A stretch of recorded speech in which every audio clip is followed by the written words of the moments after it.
شعراء کی آیت نمبر 114، 15، 16 اور 17 کا ترجمہ تصحیح پڑھنے سننے کی سعادت حاصل کریں گے۔ اعوذ باللہ من الشیطان الرجیم، بسم اللہ الرحمن الرحیم۔ وَأَنذِرْ عَشِيرَتَكَ الْأَقْرَبِينَ وَاخْفِضْ جَنَاحَكَ لِمَنِ اتَّبَعَكَ مِنَ الْمُؤْمِنِينَ فَإِنْ عَصَوْكَ فَقُلْ إِنِّي بَرِيءٌ مِّمَّا تَعْمَلُونَ۔ ترجمہ کنز العرفان۔ اور اے حبیب اپنے قریبی رشتہ داروں کو ڈراؤ اور اپنے پیروکار مسلمانوں کے لیے اپنی رحمت کا بازو بچھاؤ، پھر اگر وہ تمہارا حکم نہ مانے تو فرماؤ میں تمہارے اعمال سے بیزار ہوں۔ اس سے پہلی آیات میں نبی پاک صلی اللہ علیہ وسلم کو تسلیاں دی گئیں، پھر آپ کی نبوت پر دلائل قائم کیے گئے، پھر منکرین کے سوالات ذکر کر کے ان کے جوابات ارشاد فرمائے گئے۔ اب یہاں سے وہ امور بیان کیے جا رہے ہیں جن کا تعلق اسلام کی تبلیغ اور رسالت کے ساتھ ہے۔ ابتدائے اسلام کی دعوت پوشیدہ طور پر جاری تھی، یعنی نبی پاک علیہ السلام پوشیدہ طور پر لوگوں کو اسلام کی دعوت دیتے تھے۔ پھر اس آیت مبارکہ میں اللہ تبارک و تعالیٰ نے اپنے حبیب کو قریبی رشتہ داروں کو اسلام کی تبلیغ کرنے کا حکم ارشاد فرمایا۔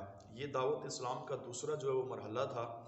نبی پاک علیہ السلام کے قریبی رشتہ دار بنی ہاشم و بنی عبد المطلب ہیں۔ آپ علیہ السلام نے انہیں اعلانیہ اللہ تعالیٰ کے عذاب سے ڈرایا اور خدا کا خوف جو ہے وہ دلایا۔ حضرت عبداللہ بن عباس فرماتے ہیں جب یہ آیہ مبارکہ نازل ہوئی تو نبی پاک کوہ صفا پہ چڑھے، یہ ایک پہاڑ کا نام ہے۔ آپ نے آواز دی، اے بنی فہار، اے بنی عدی، اے قریش کی شاخوں، یہاں تک کہ تمام لوگ جمع ہو گئے اور جو خود نہ جا سکا اس نے اپنا نمائندہ بھیجا، آ کر بتائے کہ کیا بات ہے۔ ابو لہب بھی آیا اور سارے قریشی جمع ہو گئے۔ نبی پاک علیہ السلام نے فرمایا، اگر میں آپ لوگوں سے کہوں کہ وادی کی طرف ایک لشکر ہے جو آپ پر حملہ کرنا چاہتا ہے تو کیا آپ مجھے سچا جانو گے؟ سب نے کہا ہاں، کیونکہ ہم نے آپ علیہ السلام سے ہمیشہ سچ ہی سنا ہے۔ فرمایا اللہ کے حبیب نے جو بات کہی ہے وہ ہو کر رہتی ہے۔ تو وہ کہنے لگے اگر آپ کہیں کہ پہاڑی کے پیچھے ایک لشکر ہے جو ہماری نگاہوں سے پوشیدہ ہے، جو ہمارے اوپر حملہ کرنا چاہتا ہے، ہم مان لیں گے۔ تو نبی پاک علیہ السلام نے ارشاد فرمایا، میں آپ لوگوں کو قیامت کے سخت عذاب سے ڈراتا ہوں جو سب کے سامنے ہے۔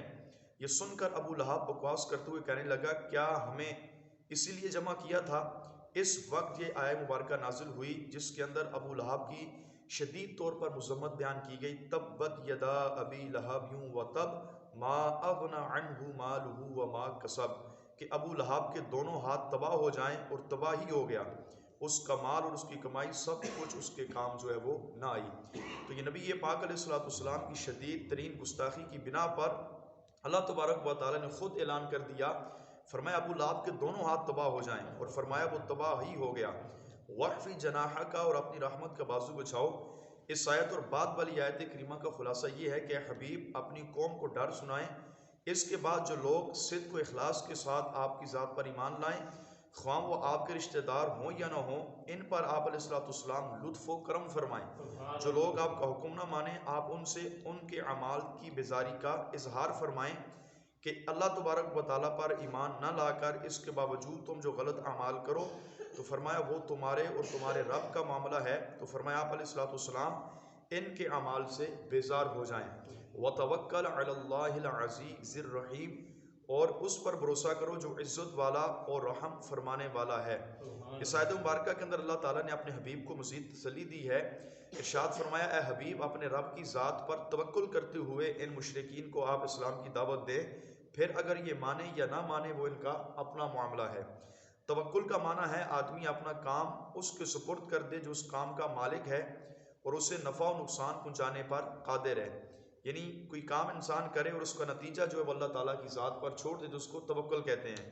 وہ صرف اللہ تعالیٰ ہے جو تمہارے دشمنوں پر اپنی قوت سے غالب ہے اور اپنی رحمت سے تمہارے دشمنوں کے خلاف تمہاری مدد فرماتا ہے۔